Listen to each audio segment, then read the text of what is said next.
Sally Riley. I am the Operations Manager for Lancaster, Morecambe and Wyre, and I'm responsible for the 24/7 response policing in that area and for the neighbourhood policing function.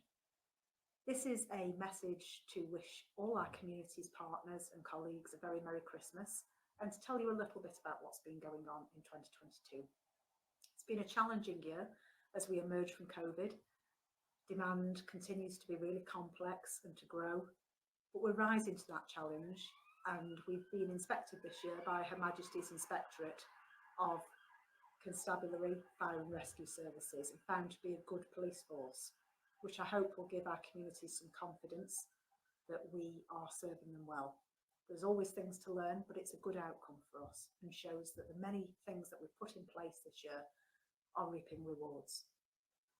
Talking of rewards, we have recognised some of our many colleagues and partners and volunteers in an awards ceremony back in September, where we heard about numerous complex investigations and acts of bravery which were recognised in our awards ceremony.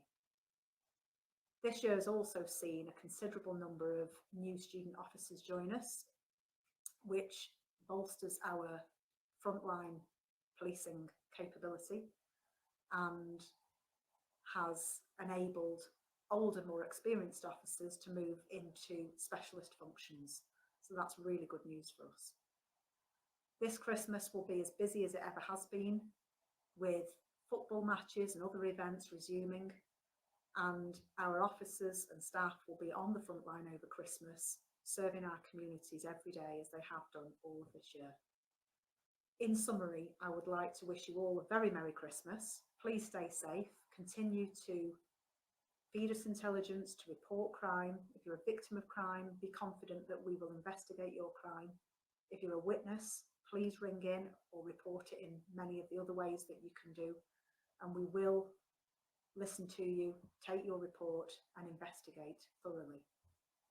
If you want to stay informed throughout the year about things that are going on in the police, then you can look at our Facebook page, sign up to our Twitter account, or you can sign up to In the Know, which is our Lancashire Talking engagement tool, which tells you all about the many things, the initiatives, warrants and other police activity that we're driving throughout the year.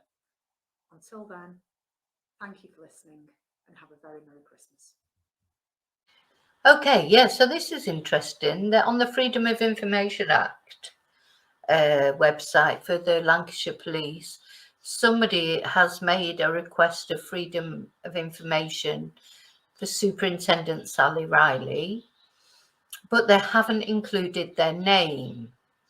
So, but they've said, "Dear Lancashire Constabulary, please can you tell me, 1, what specialist qualifications Superintendent Riley has to be in charge of a search? 2, has she ever been in charge of a search? 3, what level of investigative training has she had? Yours faithfully, name removed."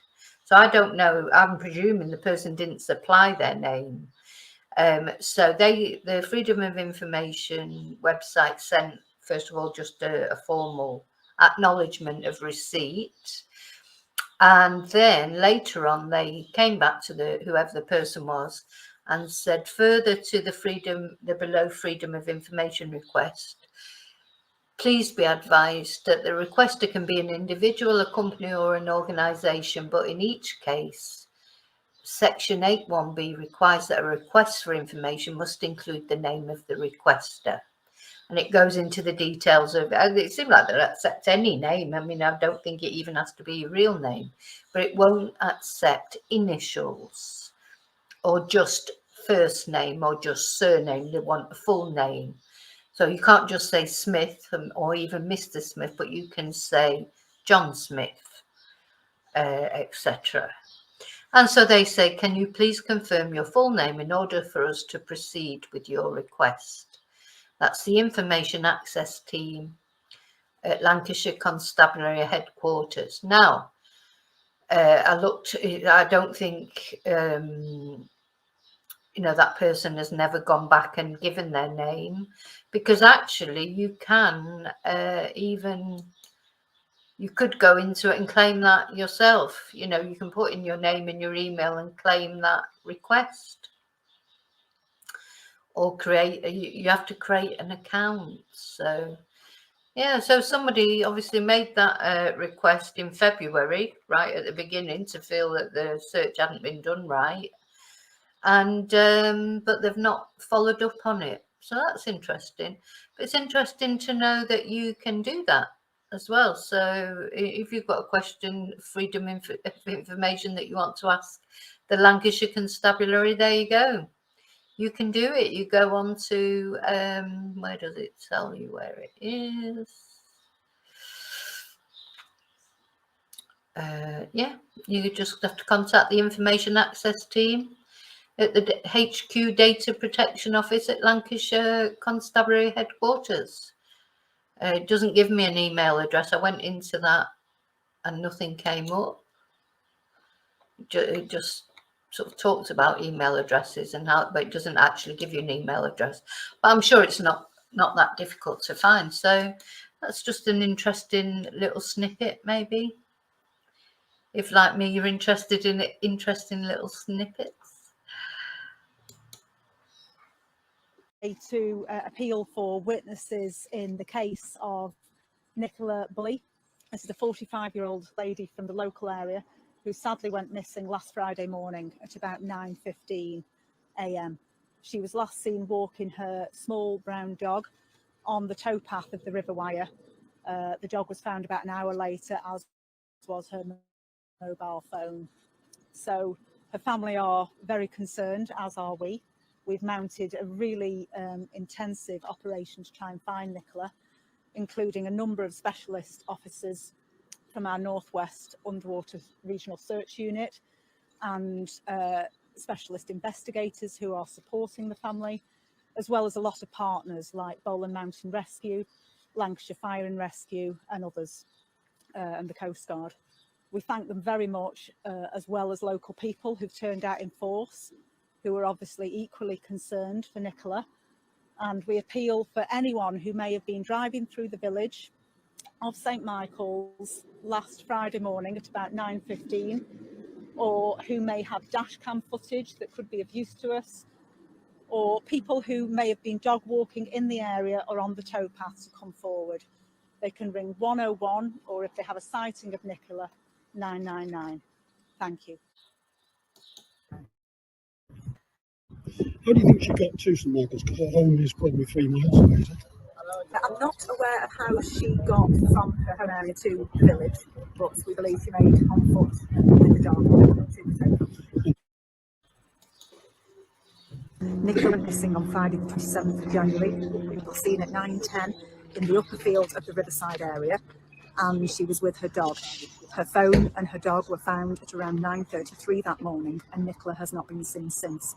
Now, I can understand that for local people this is extremely distressing and worrying for them, that it may cause anxiety. However, what I would say is that there is an enormous police investigation into this missing person inquiry.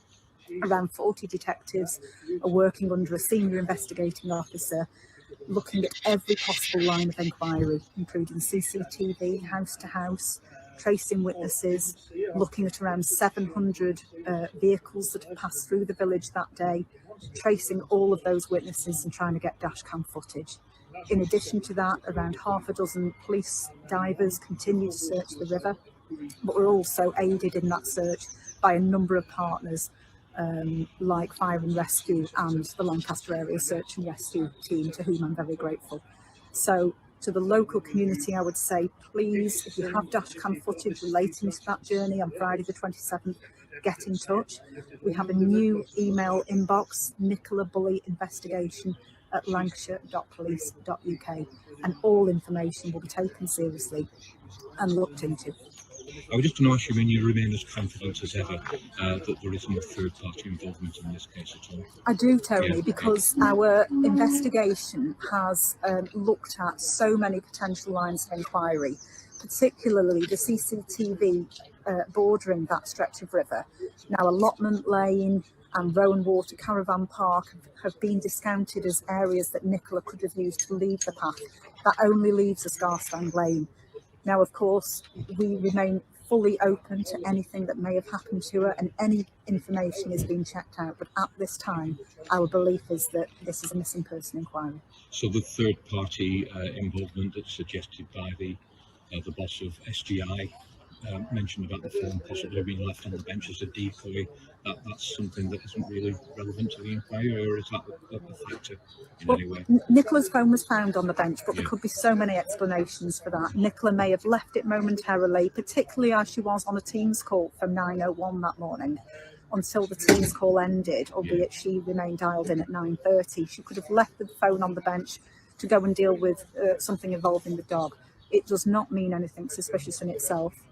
And the fact that other witnesses have not seen anyone suspicious in the area, and that we haven't picked up anyone suspicious either on our systems or on CCTV, does lead us to believe it remains a missing person inquiry. You mentioned there are 40 detectives working on the case specifically. What about the number in general with uniform officers and expert searchers and everything like that? Is there a number on total? It's around 60. It's around 60 because there are many neighbourhood policing officers, including the police officers themselves and the PCSOs who remain in the area. There are a number of supervisors who come down to the scene. There are obviously the police divers and the searchers of the physical search area of the riverbank. So about 60 in total. But if we need more, we will call upon them. At the moment, the senior investigating officer is happy with those number of inquiries, but we'll keep it under constant review. Do you mind me just asking two more questions?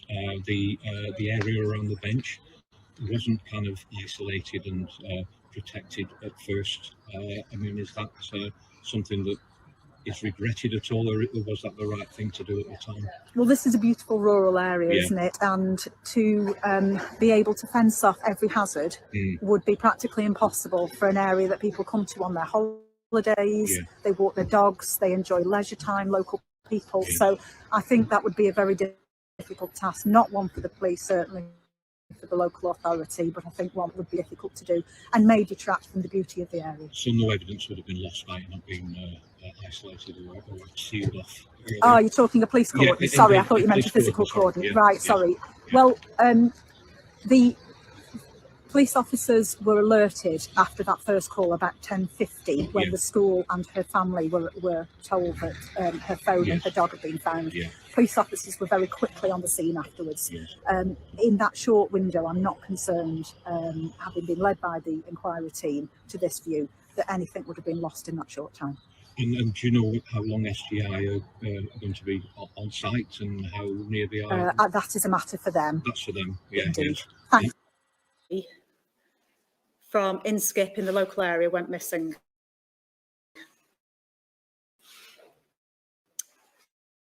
Her family, particularly her parents and her sister, are in real agony while she remains missing. And I want to pay particular tribute for their patience and dignity and strength at this time. Missing a week ago today, the police have done a number of inquiries to try and find Nicola and to bring her home to her family.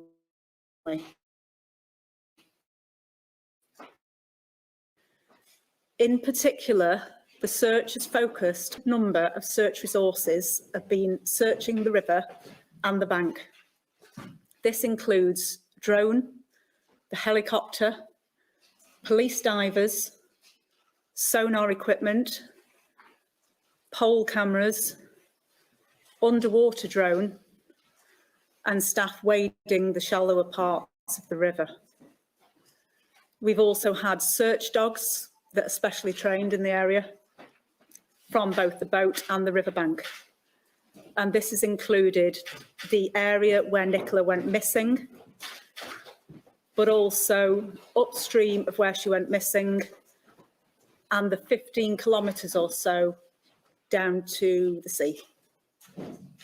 We've been assisted in this by the Coast Guard, by RNLI, by colleagues from other forces, and the Lancaster Area Search and Rescue, and I want to thank them for their assistance.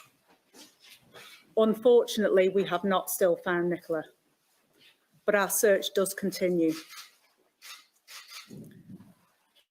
As well as the river search, we've also undertaken a 1 kilometre physical search of the open ground in a radius from the point where she last went missing. This has included open ground, empty buildings and their gardens, to no avail so far. As well as search officers, we've had a number of uniformed staff in the area, officers and PCSOs receiving community intelligence and offering that visible presence to the local community to answer any questions and to allay any concerns. At the same time, a dedicated team of investigators who often assist missing people inquiries has been working on this tirelessly. They have undertaken extensive house-to-house inquiries. They've checked numerous CCTV, dash cam and ring doorbell footage. They've traced and now spoken to a number of key witnesses. They have spoken to people in the community who have information about Nicola's lifestyle, her daily walks and so on.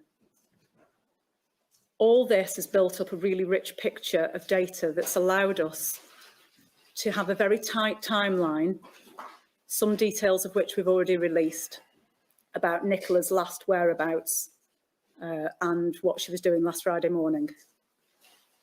I'm just going to take you through some of those. So at 8:43 last Friday, Nicola was seen on the river path walking towards the Iron Bridge.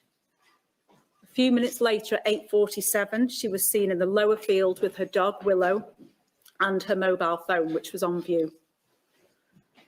At 8:53, she sent an email to her boss on her phone.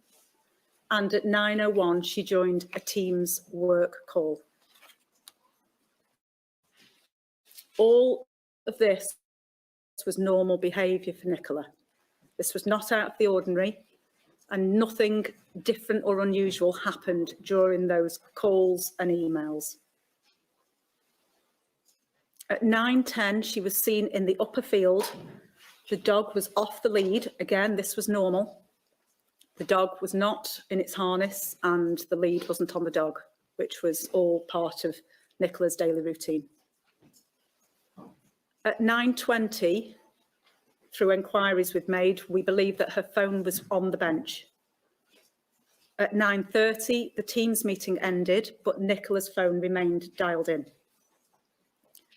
At 9:33, a witness found Nicola's dog Willow running between the gate to the field and the bench where the phone was located. Also found by that witness was the dog harness, which was on the grass between the bench and the river's edge. Therefore, the time that we are particularly interested in is between 9:10, the last confirmed sighting, and at 9:20, when Nicola's phone was found on the bench. Sorry, not found on the bench, when Nicola's phone was on the bench, believed to be on the bench, found at around 9:33. The witness made numerous inquiries to try and find the owner of the phone, not knowing whose phone it was, and indeed whose dog it was. That led the witness to meet up with other people who did recognise the dog as Nicola's, and the school to which Nicola's children go was alerted at 10:50, as was her family. This means that we've only a 10-minute window in which we cannot account for Nicola's movements. The inquiry team has undertaken a number, as I said, of dashcam, CCTV and ring doorbell footages. This has allowed us to eliminate any trace so far of Nicola having left the riverside, which is really important. So we believe that Nicola was in the riverside area and remained in the riverside area. We remain open to any inquiries that might lead us to question that, but at this time, we understand that she was by the river. Our main working hypothesis, therefore, is that Nicola has sadly fallen into the river, that there is no third party or criminal involvement, and that this is not suspicious, but a tragic case of a missing person. This is particularly important because speculation otherwise can be really distressing for the family and for Nicola's children. In terms of what we would like from the public, I would like to thank them, particularly Nicola's friends, neighbours and the community of St Michael's and the wider area, who've come out in force to help in the search for Nicola. I do have an update on the clothing that Nicola was last seen wearing, and this is something that the public who live in the area or who walk their dogs on the river path near to St Michael's or downstream of St Michael's towards Morecambe Bay can look out for. They are an ankle-length black quilted gilet jacket, a black Engelbert Strauss waist-length coat, which was worn underneath the gilet, tight-fitting black jeans, long green walking socks tucked into her jeans, ankle-length green next wellies, and a necklace and a pale blue Fitbit. It's really important that the public pay heed to those very specific clothing descriptions, please, because factual sightings of those items would be very useful to us. We also appeal for any remaining dashcam footage that may not yet have been submitted to the police in this inquiry, particularly if people have that relating to the Garstang Lane area of St Michael's. Please can the public continue to report only factual information that they have and not speculation as to what may have happened to Nicola, because this is a distraction to the police inquiry and not helpful for the family. I would also appeal to the public to keep themselves safe in this inquiry. People going out at night in the darkness could fall into the river and face other hazards. Likewise, if they go out in boats on the river, please only do so if you've got experience in doing that. We don't want people to be in danger. Lastly, I'd like to underline the support given to the family. It is, as I've said, an agonising time for them. Nicola has 2 little girls, a partner, sister and parents, as well as many, many friends and neighbours and well-wishers in the local community. We are supporting her family with specially trained officers and staff. And I'd like to thank the wider community for all the support that they've given during this very difficult inquiry. Thank you. I'm happy to take questions if there are any. Can I ask, is there any data from the Fitbit, the newer Fitbits, you can track the location using the phone? Yeah, all the telephony and digital inquiries have been handled by the inquiry team, so all of that data will be looked at. Thank you. Hi. Hi, Hannah from the Sunday Times. I know earlier in the week you were searching the river for signs that she'd fallen in. Did you find anything? Is there anything to support that hypothesis? No, not so far. Unfortunately not. That's why I particularly appeal around any clothing that may be matching the description I've given and that could be found, but nothing has been found in the river. I should say that the river is tidal below the weir. So if you see repeated searches of particular areas of the river, it's not necessarily because we've found something of note, it's because the river movement is complex and we are taking advice from academic specialists in water movement around currents and so on. Just one other thing, has she made any contributions on the Teams call? Has she spoken or was it just on mute? Not that I understand, no. And again, this was normal. It was a large Teams call. She was one of many people on the call and I wouldn't have expected to necessarily to participate actively. Thank you. How did you know the phone was on the bench at 9:20 exactly? through telephony inquiries that we've done relative to the phone itself rather than through a witness. No. Hi. Today, obviously, lots of friends and family moving out and foods. Has any new information come from any of that proposing up pictures? Not that I'm aware of today. Clearly, the public are very well intentioned and have given us a lot of information, quite rightly. They don't know whether it is of particular use or not, and obviously we can judge that, can't we? But so far, it's taken a lot of effort and diligence to go through all the information that's been provided, and we'll continue to do that right through the weekend and into next week. Hello. Earlier today, one of Nicola's friends said that she was holding a new torch of hope because of the amount of calls that police have had. Can you tell us a bit about how many calls or pieces of information you had from members of the public?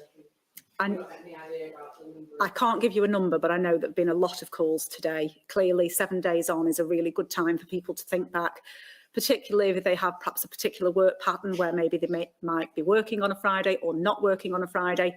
It's again Friday today, and that will probably take them back to what they were doing last Friday. Were they driving through St Michael's at around 9:15? Were they dropping children off? Were they going off to work? What were they doing last Friday that they might always do? That would be helpful for us to know if it's relevant to the inquiry. Hello. Can you just explain to me why you're so sure she didn't leave the riverside? Are there no kind of cross-country routes, no other ways out at all that could have been taken? Yes, several of the exits from the riverside area are either locked or they're covered by CCTV. So we've been able to look at that CCTV, negate Nicola leaving the local area. The areas that are not covered by CCTV is where we've been particularly interested in dashcam footage. So that's Garstang Lane leading to the A586. If we can definitively cover off that 10-minute window in particular and the few minutes either side, then we will know definitively that she has not left the area because of the lack of footage or footage showing that she didn't pass by. But we are as sure as we can be that Nicola did not leave the area. There's nowhere that there were cars parked, so she could have been in a car, for example, therefore you wouldn't No. see it on a dash cam. No, no. All the exits to the area that she was, as I say, are either locked, covered by CCTV, or Garstang Lane, we're appealing for dashcam footage to cover that gap. You've seen the river, it doesn't look like having a river is easily falling by accident, does it? At the point where the bench is located, there is quite a steep drop to the river, albeit not high, it is steep. And therefore, whilst I don't want to speculate as to what may have happened, it is our working hypothesis that she's entered the water accidentally, and that's why there is no further physical evidence on the field. Can she swim? She can swim, yes. How deep is it? It's different depths actually, which is why we've had some staff wading the river and some staff underwater search. But as I say, the sheer number, actually an unprecedented amount of technical equipment with the sonars, the pole cameras, the dogs, the surface searches, the underwater search, it is really so very thorough that we have discounted finding anything in that immediate area underwater. Are there any other factors with Nicola that may have contributed to the situation? So was she ill, or was she taking any medication or underlying conditions? We're not considering, we've clearly considered the whole picture, but that is not relevant at this time now, not at all.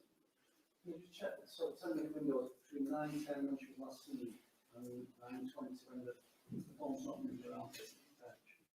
Correct. So Nicola was last seen by a witness at 9:10 and the phone was back on the bench at 9:20 or thereabouts, yes. Was your working hypothesis been passed on to the family and how Yeah. All of the timeline details, what the police have been doing every day, what we're intending to do over the next few days is all relayed to the family so that they're kept updated and are aware. Yeah. Why did you imagine that she didn't have her phone in her hand or in her pocket when she fell? The dog was off the lead. This was normal for the dog to run about, and Nicola was on a Teams call, which again, it would be normal for her not necessarily to participate in actively and just to have the phone to listen in effectively. to have it out. You do. You do. But anything could have happened with the dog whereby there may have been an issue with the dog that led her to go near to the water's edge. She puts the phone down to go and deal with the dog momentarily, and Nicola may have fallen in. So that is a possibility. The dog was dry. The dog was dry, yes. Hello. Sorry, that was my sort of question. The dog was off its harness. Yes. It seems normal. Yes. Was there any chance the dog was itself coming in the river or near the river and she's falling trying to get that would be working theories? We don't believe the dog was in the river because the dog we believe was dry, and the witnesses who are part of the timeline that I've laid out have not described the dog, for example, swimming in the river or jumping into the river. So we assume the dog didn't get into the river, but we don't know why Nicola may have entered the water if she did. And how long will the sort of missing person inquiry be? The scale it is in terms of search operations? Well, clearly, a 15-kilometre stretch of river is long, and therefore, you know, our partners continue to assist us in that. So there are lots of things that we'll be doing over the weekend in terms of water, surface and riverbank searching, and our partners will be working with us into next week, but it's too early to say at this stage how long it will be. I'm going to take one more question, if I may, from someone who hasn't yet asked a question. Thank you. How confident are you that you can find? This is a large rural area with a long stretch of river. All I can say is that we are doing absolutely everything possible. We are working tirelessly, long hours, with a very large team of both plainclothes and specialist uniformed officers to try and do everything we can to bring Nicola home to her family. But it is a very complex and challenging situation, and we hope for a good outcome. The possibilities, as the way you've said it, seem quite limited, small.